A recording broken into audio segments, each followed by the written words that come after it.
আসসালামু আলাইকুম সবাইকে। আজ কথা বলবো খুব কমন একটা সমস্যা নিয়ে, যেটাতে মোটামুটি বিশ্বের 90% লোক ভুগে থাকেন।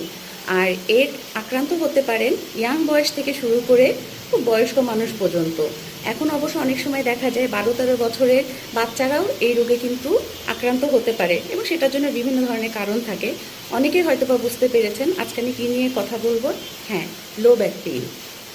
আমার কথা শুনেই মনে হচ্ছে অনেকেই মনে করছেন হ্যাঁ আমার তো এই সমস্যা আছে, আমার তো এই সমস্যা আছে। আচ্ছা ঠিক আছে, আজকে আমরা জানবো লো ব্যাক পেইনটা কী, এর কী কী সিমটম থাকে, কেন এই রোগ হয় এবং এই রোগ হলে আপনি কি করবেন। প্রথমেই বলি লো ব্যাক পেইনটা কী। এটা হচ্ছে সাধারণভাবে আমরা বলতে পারি কোমর ব্যথা। তবে কোমর ব্যথা মানেই যে এটা শুধু কোমরে থাকবে তা কিন্তু না। এটা আপনার কোমরে থাকতে পারে, পায়ের দিকে ছড়িয়ে যেতে পারে, আপনার পায়ের পাতার দিকে চলে যেতে পারে, পায়ের আঙ্গুলে হতে পারে, কিংবা কোমরের দুই